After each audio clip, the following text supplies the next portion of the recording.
Last year, I was doing a wedding up in Boca Raton, and one of the few weddings where the bride and groom asked that I wear my clergy robe. It was being done at a hotel that was on the Intercoastal, and the wedding was outside. As I was in the lobby waiting, I was in a lower portion of the lobby getting ready to go outside for the wedding, and there was other people walking by the upper part of the lobby. So they heard somebody say, "Hey, Bob." I turned around, and here was this woman and her husband who were friends of Pam before they were friends of mine, and who my daughter lived in their home in an efficiency while she was in the university. So we've known them for some time. So I talked for a little bit, and then I heard someone say, "Hey, Reverend, we got to go." And so I continued to look at them and to wave goodbye and started walking.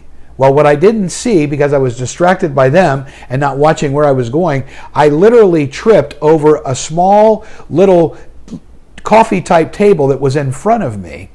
Tripped, and I did this spinning move that I still don't know how I did it, but I stayed upright, and then I looked back at her and I go, "We'll see you.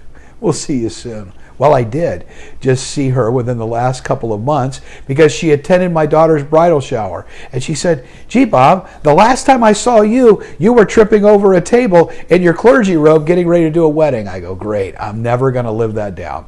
You know, sometimes when we get distracted and do things, it's funny. Other times, it's devastating. There are stories of people that were driving distracted because they were eating, they were picking something up off the floor, they were texting, and they've run into somebody else. And perhaps the person was disabled for the rest of their lives or died.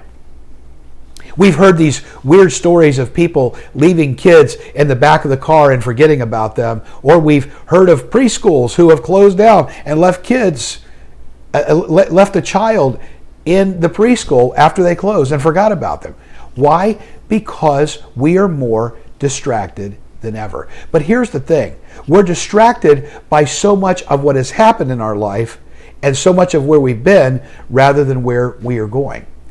That's why I'm calling this particular message this coming Sunday for March 20th at Community Bible Church. I'm calling it Driven by Distraction. Now, Driven by Distraction is part of this broader series that I began last week called Packing Light. Packing Light. We talked about how you can get rid of the baggage that's holding you back and holding you down.